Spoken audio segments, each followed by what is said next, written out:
Hey, Meticulous Moments audience, thank you so much for joining us for yet another exhilarating session here at the Meticulous Moments podcast, where we facilitate community upliftment through leadership development.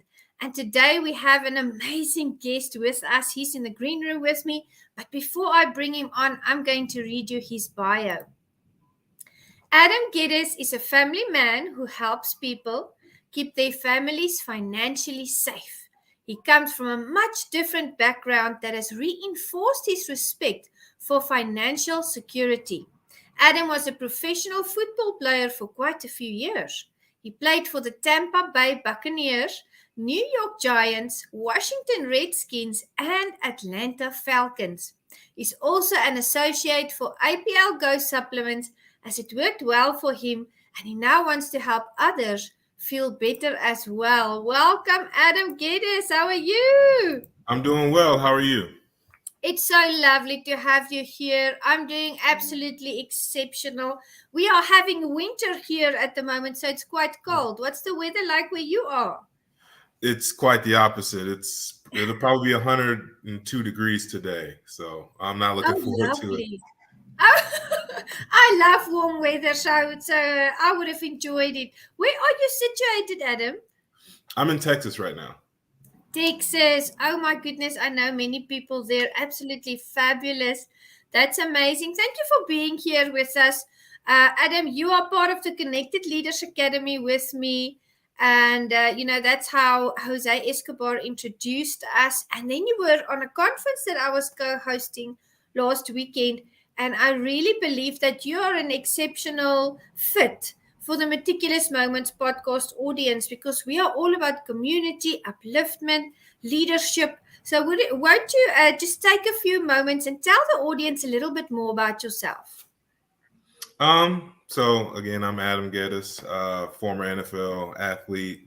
Now I'm a financial services representative. So I help people with their finances and, try to get them to their goals of, being able to live their legacy through retirement and, leaving a legacy once they pass away through different products such as insurance. So just here to help anybody that needs anything, literally. I'm an open book.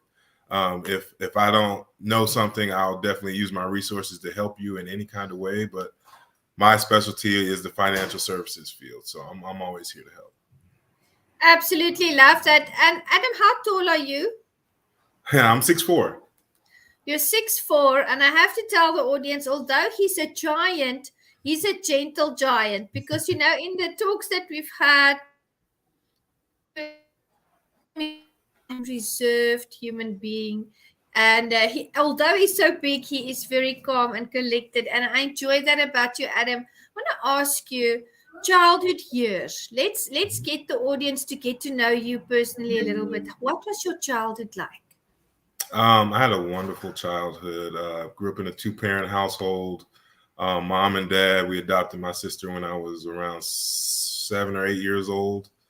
I had very loving parents. They kept me going all the time.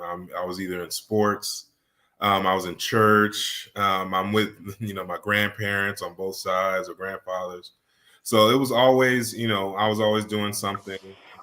If that was, going to Michigan to visit my great grandmother or just hanging out with the family back in Chicago, just having a great time as a kid, hanging out with the fellas in the neighborhood. And I had an amazing childhood. I thank my parents every day for it because I don't take it for granted.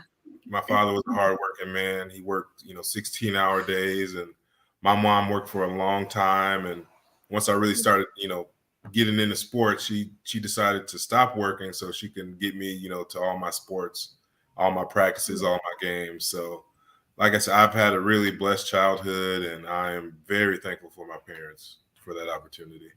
Loving family, support system. And today you've built your own beautiful family, because I remember your beautiful little daughter was on your lap. How many kids do you have? I have 2. I have a son. He's 3 years old. He'll be 4 next month. Then I have my daughter. She'll be 10 months on the 1st. So. Oh, happy birthday to her! Thank you. Just a few days away. Yeah, it's coming up really too quick. Too quick, too quick. I wanted to ask you, you adopted into the family. You adopted your sister, your parents.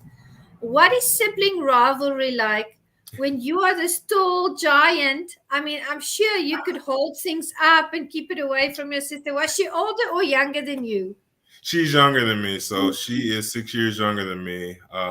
She's a little feisty something, so she's probably she's probably like 5'6", and she thinks she's 7 foot tall. So she thinks she's 7 foot tall, but she is an amazing young woman, and she's still growing into her own. And I'm so Yeah. proud of her, and just to see her come up from where she came from to where she is now. It's again, it's just a blessing to see that she's blooming into a beautiful young lady. Oh, that's beautiful. Now, we've mentioned that you were an NFL player, Mhm. and you and I had a talk about that, and you actually mentioned that that was not something that you wanted to do. That wasn't your goal. Tell Mhm. us about that because I found that incredibly interesting. Normally, it starts in childhood and that's the dream, and they go and they do it and they achieve it. And you were like, no, no, no, no, that's not what I want to do. And yet, here we are today. So tell us about that. So I didn't play football until I got to high school. I was a baseball player, a basketball player. So you might hear my kids jumping in the background. I don't know. But and a bowler. So bowling was actually my favorite sport growing up. And just I thought I'd make it in bowling. I'm not gonna lie. I really thought I was gonna be either a great bowler or a professional baseball player. So in Wow. eighth grade, they have like this high school get together before your first day of high school, and you meet all the teachers and the coaches and different things. And Yeah. so I'm walking around and signing up for bowling and basketball and these other sports.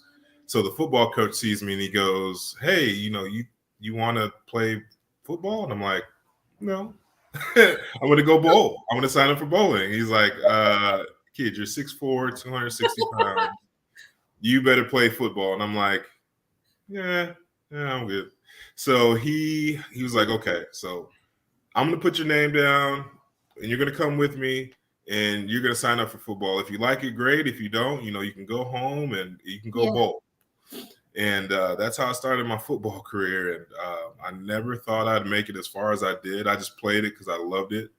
Yeah. Um, it got me a scholarship to go to the University of Iowa, which was really cool. So very thankful for that because I never thought I'd go to college. I'm the first person to graduate from college in my immediate family. So Oh, that was really cool. So very blessed to have that. And then, um, you know, playing my 5 years in college and not thinking I was going to make it to the NFL still. And the head coach says, "Hey, you have an opportunity to go to the NFL." I'm like, "Don't lie to me." He's like, "Yeah, we got, you're playing next to a first round draft pick, and on the other side is another top round draft pick. yeah. You have an opportunity to go." And I'm like, "Okay, let's try it." So I had an amazing senior year and got drafted that next year. So really lucky. That's Really. incredible. That's incredible. And, I was thinking as I was driving here today, first thing I want to mention is my dad lives in Iowa. Oh So wow. when Okay. you mentioned Iowa the other day, I was like, oh, that's where dad lives. But you mentioned that you're 6'4", but you felt short next to the other players. Then how tall are they? I mean, You know what? So every team that I played for, I was probably the smallest or second smallest person oh my on the word. offensive line. So most of those guys are like 6'6". I think the tallest guy I played with was 6'10". Alejandro Villanueva was 6'10". A lot of guys are around like 6'5", 6'6", 6'7", in that range.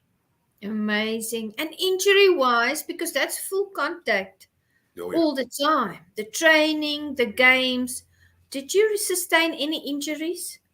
I got up, I say pretty clean, but I tore my bicep in when I was with the Buccaneers, and I broke a bone in my foot when I was with the Giants. Oh, Didn't require any surgery for either of them, but those were my two big injuries. so what was the sequence? In which teams did you play at what time? Because I listed 4 teams Now, the Redskins, tell us, what was that sequence like? Who did you start with first? So I was drafted by the Washington Redskins in 2012. If people remember Robert Griffin III, that was my class. So Oh, 3 years there, 3 years with the Giants, a year with the Buccaneers, and then the 1920 season with the Atlanta Falcons. fantastic. We watch these movies. We see these teams in their lockers before the games.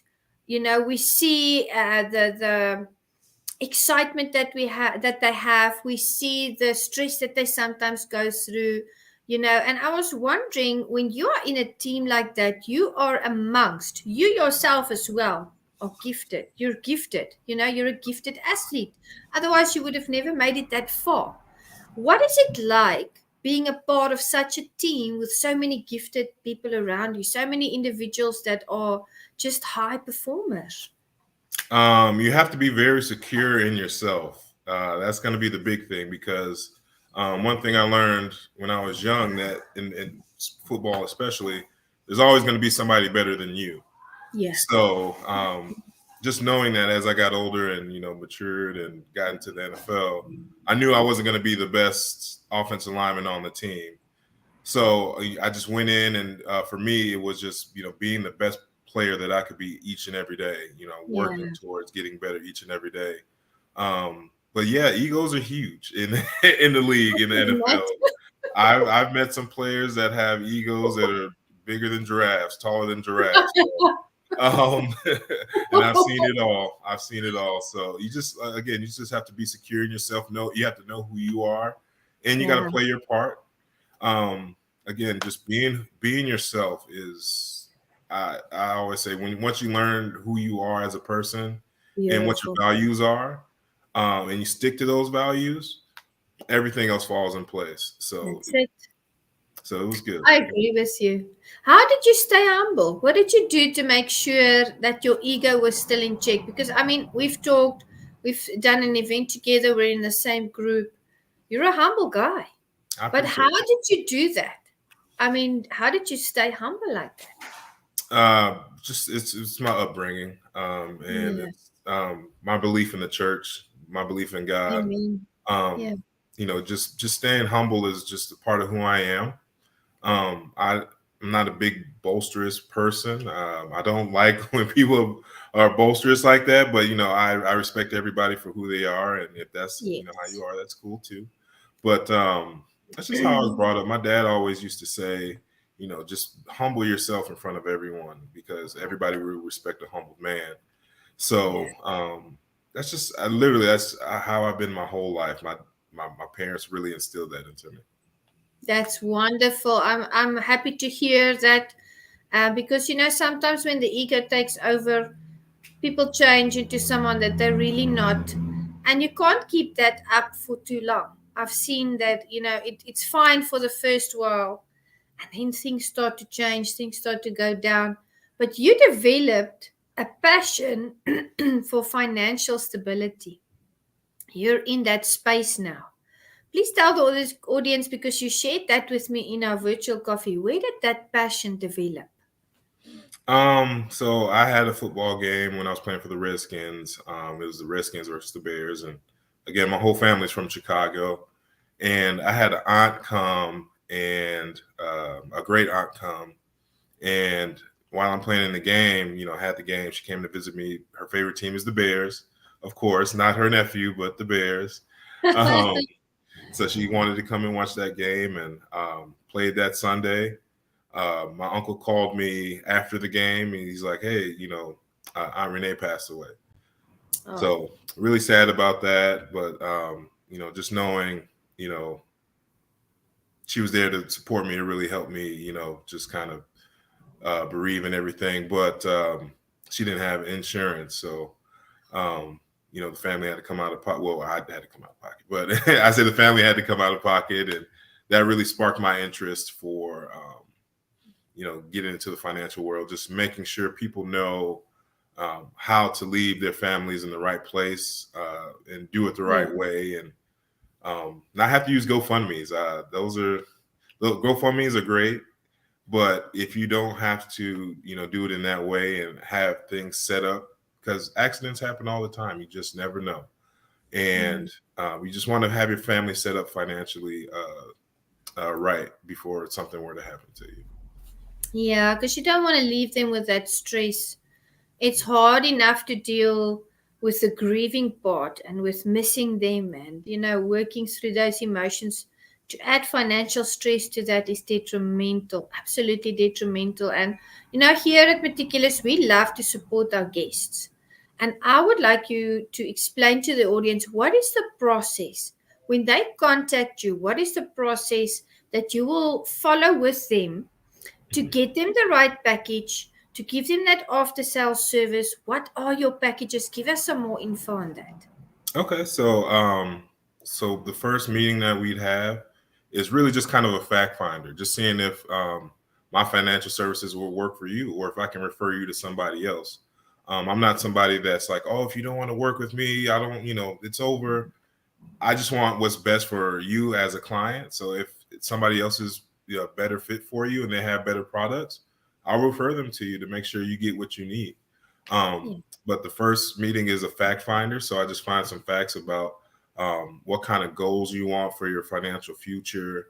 Are your children getting set up for college properly? What does your retirement look like? What products do you already have? Your liquidity products, such as your bank account, your cash flow, your retirement. Do you have a 401k? Do you have, different products of that sort, CDs, bonds? And then I see, do you have any insurance? So that's kind of the third component. And we just talk about each one. And then the next meeting, we just kind of really dive into exactly what you need. So let's say you do need some type of income protection, such as insurance. There's many different kinds, but we'll pick one.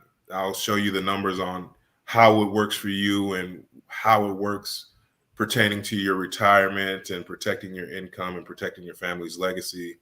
And that's kind of how we go. It's pretty simple. When people hear financial services or financial advisor or whatever, they think it's a very complicated process, but it's really not. It's really not. When you sit down with somebody like myself and you really just tell them what you want, the good advisors, the good financial service reps, they'll let you know what you need right away, and it just makes it easier, and it just takes the stress off of your life. Not having to think about things like finances, having somebody to kind of walk you through the day-to-day of finances, it really helps. It really helps. I actually have a financial advisor myself. So, being a financial advisor and having a financial advisor, I've had Brian since 2012. So he's been in my corner, and I just want to provide that backing like he's provided me all these years, because he's done a great job. And I just want to make sure people are in the right spaces financially, and I want to be able to help people leave the legacy of their dreams. That's the goal. So That's the main goal. Yeah, that's the goal. Yeah, I heard someone say one day, I was at a public speaking event, and the speaker that spoke before me said, never trust a coach that doesn't have a coach. And you're a financial advisor, but you also have a financial advisor. So you're trustworthy because you're not just relying on your own methods, on your own information. You are getting that input. It's always good that we have someone imparting into our lives. And, when we talk about that, you had a wonderful upbringing. The church was a big part of it. Suddenly you stepped into the NFL. You did all these amazing things. You had this traumatic event in your life, and then you moved into the financial space, and here you are helping people. That road, somewhere along that road, there's probably been leaders walking with you, maybe sometimes just for a season, maybe sometimes all along. Tell us about the people who really imparted that wisdom into your lives, that gave you that guidance to get you where you are today. There's so many, and I would hate to leave any of them out. So I'll start from the beginning. So it's all of course, my parents. My parents have always been very influential in my life. My grandmother, She passed away 2 years ago now. She's very influential. I keep a big picture of her in my family room. It's Um, beautiful. very influential in my life. My uncle, very influential in my life. He is the one that really got me into the football space before I wanted to play football. So he's always been like a second father to me. Then I have my coaches that have been huge. Coach Zavonar, my high school football coach, uh, Coach Fisher. I'm mad I'm leaving out coaches, but those are two high school coaches that I really Coach Palisard, really great football coaches that really Coach Eddie, um, and then you have college Coach Ferentz, Coach Morgan. Those guys are really the reason I got to the NFL. They really sat down with me. They entrusted their football team with me, which was really nice because I was one of the smallest linemen on the team, and they saw something in me that they would let me play. So that was amazing. And then in the pros, Coach George Warhop is probably one of the guys that um, really believed in me and wanted me to play, and somebody I really look up to and respect. And Coach Forrester also, he's one that really believed in me. One of my favorite coaches I've ever played for. So all of those people are really some of the leaders, from day one up till now. I'll even say another leader in the financial world that she's an amazing leader, and I always believe in diversity and leading. Is Sabrina Lloyd, the last company that I was with. She was our main manager, and she does a great job managing people. Um, she's a great leader in her own way, and I really appreciate her just showing me the game and how it works. And she's also an amazing leader. That is a blessed life, because I'm listening to the people you are listing, these wonderful individuals. You've had a blessed life because all these amazing people came across your path, imparted all of these lessons into your life. And I'm a martial artist. I do martial arts and I use martial arts principles in my business. You're an athlete. You've been, in the NFL for so many years, played for 4 teams. Those principles sometimes we don't even realize, but the things that we use there, we also translate into business, even if it's up to morals and values or game plans or strategies, or if the one plan doesn't work, we'll go to the next one, or having that backup. So tell us, what is a perfect day for you? If you had to describe the perfect day, and it can be anything, it doesn't have to do with your work, or what would the perfect day, if you had to write down the perfect day and you could get whatever or do whatever you wrote on that paper, what would that look like? It's such an easy answer and it's so basic, but I'm a pretty simple person. My life isn't simple, but my answer is pretty simple. So the perfect day would be sitting at home with my two kids and my wife, and we just sit and watch a movie, and we enjoy each other with some popcorn and a couple drinks, and we just love on each other. That's literally my perfect day. No, not having to worry about work, and not having to have my wife worry about work, and we're all just in a room, lights off, watching a movie, eating on some popcorn, and loving on each other. It's that simple. That's beautiful. That's beautiful. And it's so important that parents do spend that time. And I know you're a very hands on father. And it's good that you spend that time with your kids, especially when they're young, because they grow up so fast, Adam. Before you know it, they're teenagers, then they're young adults, and there they go.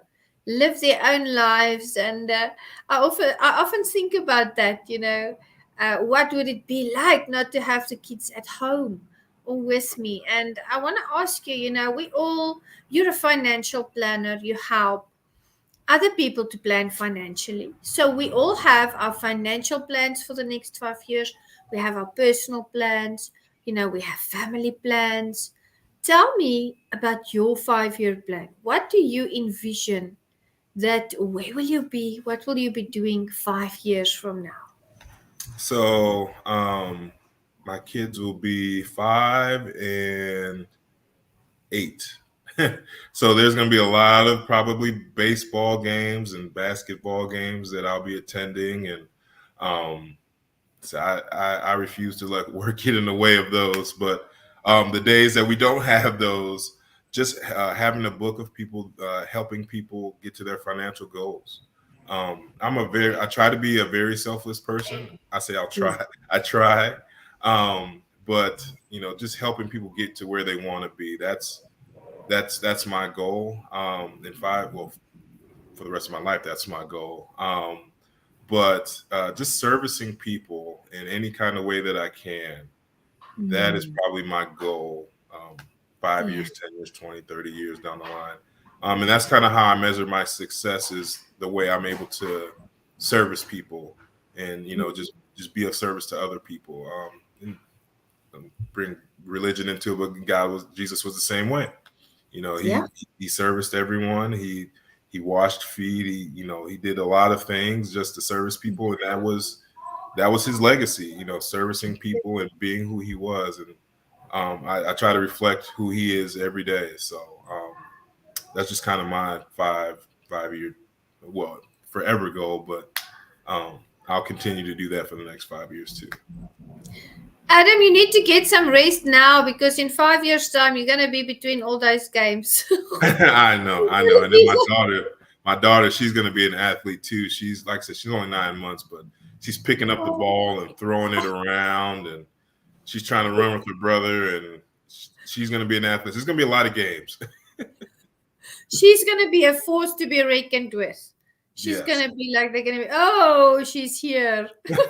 Yeah. Did you have any nicknames when you were playing in the NFL? I had two, college and the NFL. One was Cobra, just because I was just so fast. I was so small and fast, but I was able to, strike people pretty good and get people off their spots. So that's Cobra. And then Vice Grips was in college. Like I said, I was just so small. Well, I say small. I was 280 pounds in college, but that's not small. Well, at my position, those guys usually around like 340, 350, 360, huge monsters. So I would grab somebody and just not let go. I'm going along for the ride and you're not going anywhere. So they used to call me Vice Grips in college. So those are my two nicknames. I think those are amazing nicknames. I've never heard those before. and when you explain them like that, I understand why you had those nicknames. And nicknames are fun.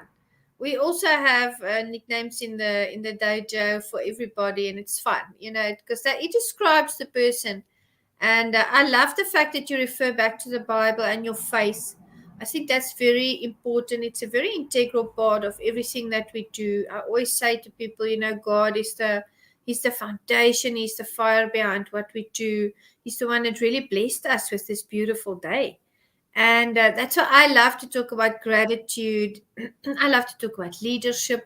These are the things that really help me to get the things done that my heart desires. Because I sit and I think every day, what am I grateful for? And I really raise that energy. And then I'm in a good place. And then I'm ready to go. I'm ready to rock my day. So, when we talk gratitude, what is gratitude? What does that signify to you? How does it play a role in your life? Just being thankful to wake up in the morning and take a breath. We take a lot of things for granted, and I actually tore my quad in November. Ow! Thinking I'm 21 years old again. I was squatting 500 pounds, and on my third rep, I didn't come back up and tore my quad off the bone. But not being able to walk really had me sit down and look like, well, I really took walking for granted. And it used to be so easy. Uh-oh. I think I'm frozen. Uh-oh. Hello.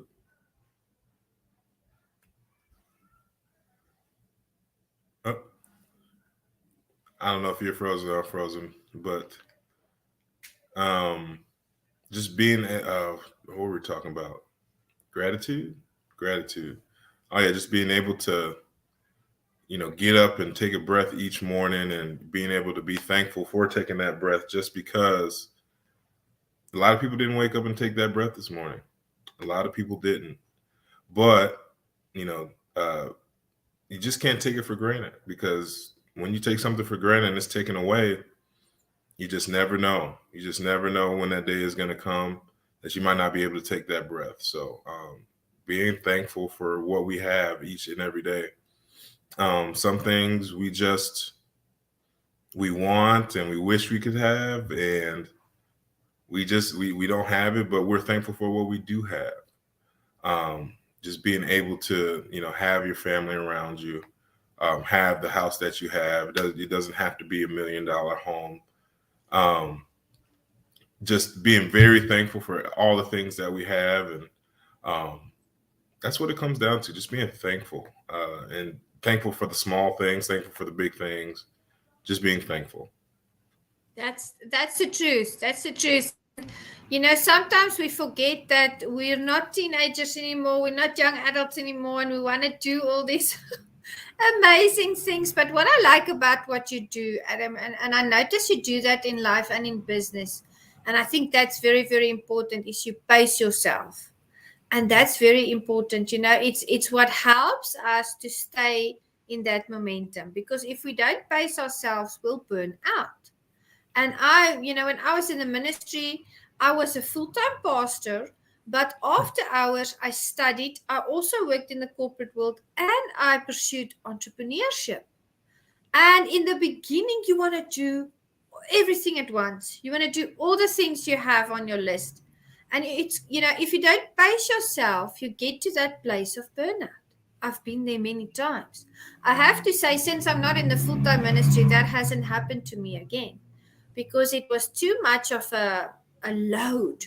It's a heavy mantle to carry when you're a pastor. You're not only looking after yourself, your own family, you're looking after the flock and their families and helping them. So everybody goes home with their issues, problems. You go home with the whole shebang. And since I've been moving from the ministry space to the marketplace, I've really been able to keep that pace. I've really been able to keep that momentum, and to make sure that I have some sort of balance. Now, I noticed that about you as well. You pace yourself. How do you know when you're getting to a place where you might start to feel a little bit burned out? And what do you do when you start feeling like that? So for me, just leaving work at work and being in the moment when you're at home with your family and your kids, being in that moment, that really helps with not getting burned out. So when I've had that feeling a lot, but when I do have that feeling, I'll just go sit in the backyard, just look up in the sky and just enjoy the day, and just try to clear my mind. I know Marianne, and she talks about meditating, and so just getting my mind off of everything. Just give me 10 minutes. That's all I need. Just give me 10 minutes in my backyard. That's good. And meditation, you raise a very important point. People think if you want to meditate, you have to have 3 hours. And you have to, they put all these guidelines in. That's not how it works. You can do that, of course. You can have those hours, but what if you don't have them? You can take those 10 minutes, like Adam said, go to a quiet place and just spend that time with yourself and get that recharge. Because to me, meditation is a recharge. Sometimes I wake up in the morning and I have a time for a long meditation. Sometimes I don't. My schedule is a bit full. But I feel wonderful either way, because the more you meditate, the more you know how to zone into yourself, into your thoughts, into your breathing.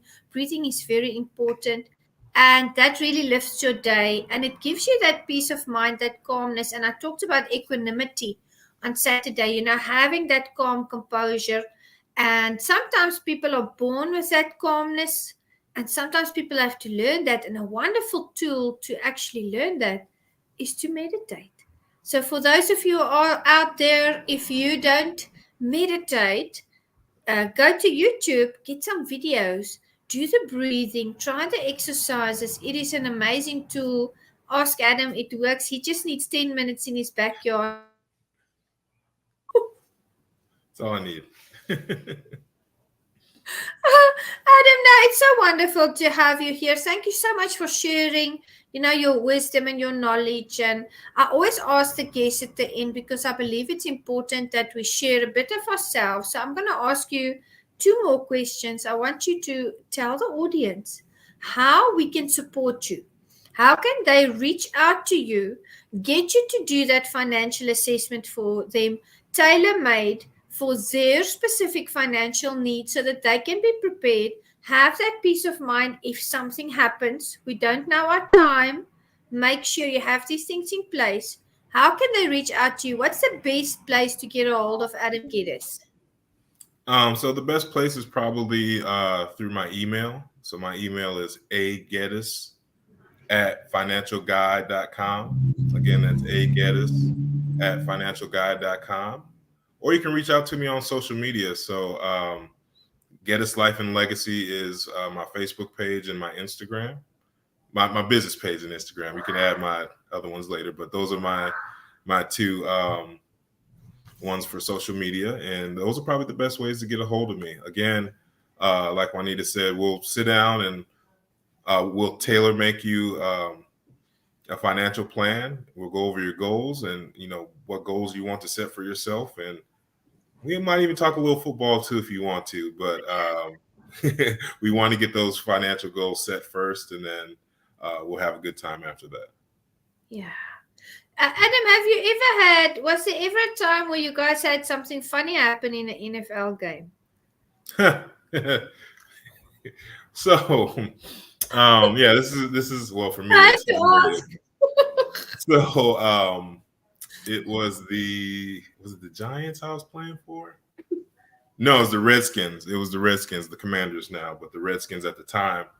And we're playing the Browns in Cleveland. And I forgot who their quarterback was, the Browns. I forgot who he was. I'm getting old. But he throws the pass out of bounds. So the ball's in the air. I'm on the sideline. We're on the sideline. We see the ball in the air. And all of a sudden, we see this guy with this baby. Well, I say baby, but the baby was probably like 1 or 2 years old. So he has the baby, but he's trying to catch the ball and hold the baby at the same time. So he lifts her up and then drops the baby to catch the ball. He catches the ball, and we're all like, "Oh my goodness! Oh my goodness!" So the wife or girlfriend, whoever she was, like smacks him in the face and like takes the daughter and leaves the stadium, and he's following her, chasing her, trying to like apologize, and we're all just laughing. And it was on the big screen. I've never seen anything like that in my life. You see it on TV and on the bloopers, but to see it in person, it was crazy. It was really crazy. Oh my gosh, Adam, he loves it so much. He actually would drop his baby to catch the ball. It's not that serious. It's not that serious. That's amazing. Oh my gosh, yeah. I think in the moment he was like, what does he do? What does he do? What does he do? Yeah. Yeah, it was really crazy. It was really crazy. I did not see that. I did not think he was going to drop that baby. He did. Oh my goodness, that was nuts. Funny, Adam. We've come to the end of our interview. It's been lovely spending time with you. And final words of wisdom. Do you want to share some final words with the audience before we log out? Thank you so much. It was such an honor to have you here. And we'll still connect more on the CLA, of course. Of course. One thing I just want to leave everybody with is, and now the question I want you to think about is, what is your legacy going to be once you're not here? Just make sure your legacy is something that your family can remember you by as being that great person, that great loving person, and that person that didn't leave them with the stress once you were gone, because you had your finances in place and you had the right products to support your family once you're gone. So the big thing is, once you're gone, your family's missing that income that you're bringing in. Well, you can supplement that with some type of financial product, such as insurance and other products. There's millions of products, but insurance being the main one. Make sure you leave your family stress-free, worry-free when something were to happen to you. So just be wary of what you want your legacy to be, because your legacy is going to be how your family and how people remember you as a whole. So just be ready with your finances, and be ready, because you just never know what will happen. So leave the legacy of your dream. Absolutely. And that, Meticulous Moments audience, is the fabulous Adam Gettis, my friend. Thank you, Adam. Have a beautiful day. We'll connect soon. All right. Sounds good. Thank you so much, Juanita. Thank you. Bye.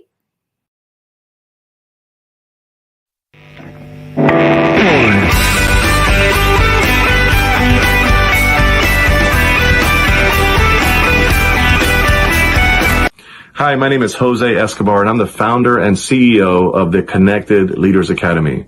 We're the #1 fastest growing community and tribe of some of the highest level entrepreneurs all around the country and around the world. We're in 36 states across the U.S., in 11 international countries, and over 240 plus members, growing every single day. And I'm honored, excited, and I'm glad to say that I'm proud to be the official sponsor of the Meticulous Moments podcast with Juanita Kapp. Thank you so much for the opportunity. I'm excited for this journey. Hello, my name is Jonathan Ellis. I'm from the Thought Provoking Change community. I am honored and humbled to be a sponsor of the Meticulous Moments podcast, brought to you by the one and only Juanita Kapp. It is such a joy and privilege to be on this journey with you, and I look forward to seeing where it takes not only Meticulous Moments, but also thought-provoking change. Looking forward to this partnership. You're a great person with a great podcast. Hey everybody, my name is Patrick Rude. I'm the owner of Rude Financial Services, a proud sponsor of the Meticulous Moments podcast, hosted and directed by the beautiful, strong, and intelligent Juanita Kapp. I cannot tell you enough about what this woman has done with this podcast and the effect that she has had on me and all of the other sponsors and people that listen.